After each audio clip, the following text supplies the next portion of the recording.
Star मुख्यमंत्री देवेंद्र फडणवीस यांचा पुढाकार. नेपाळमध्ये अडकलेल्या नागपूरच्या 106 प्रवाशांचा पुढचा प्रवास सुरू. नागपूरचे सर्व 106 प्रवासी काठमांडूवरून दानापूर, बिहार करिता सुखरूप निघाले आहेत.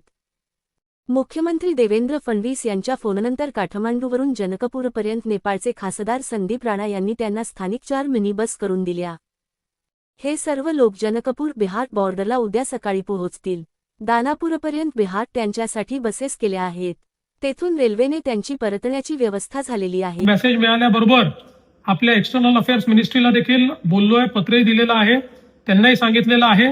आणि मी स्वतःही आता हे जे तुम्ही सांगतात त्यांच्याशी संपर्क करून आपण हा पूर्ण तुमचा प्रश्न सोडवू आणि तुम्हाला बरोबर सुखरूप घेऊन येऊ. तुम्ही काळजी करू नका, पूर्ण आपली टीम कामी लागलेली आहे. तुम्हाला सुखरूप आम्ही आणू महाराष्ट्रामध्ये. काय काळजी करू नका.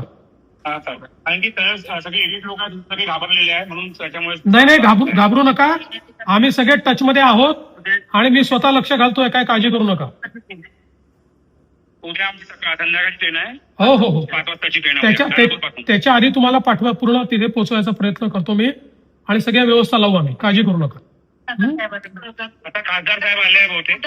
अच्छा, आले ना आपले नेपाळचे खासदार साहेब ना. हा, त्यांना मी विनंती केली होती, संदीप राणा साहेब. हा, ते येत आहेत तिथे. संदीप राणा साहेब जे नेपाळचे खासदार आहेत त्यांच्याशी बोलणं झालंय. ते पूर्ण मदत करतील. मी आहे त्यांच्या टच मध्ये, काळजी करू नका.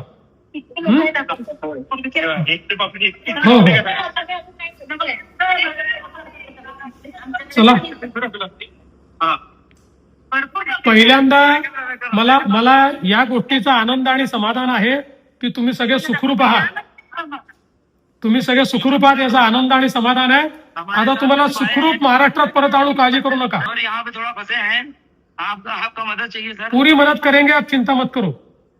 अभी मैं सब हमारे साथ में बड़ा प्रेजेंट भी हो रहा है. नहीं कुछ नहीं होगा. जो भी कुछ बोल रहे हैं. हाँ बोलिए सर. आप चिंता मत करिए, सबको मैं वापिस लाता हूँ, बराबर लाता हूँ. व्यवस्था हम पूरी कर रहे हैं, आप चिंता मत करिए.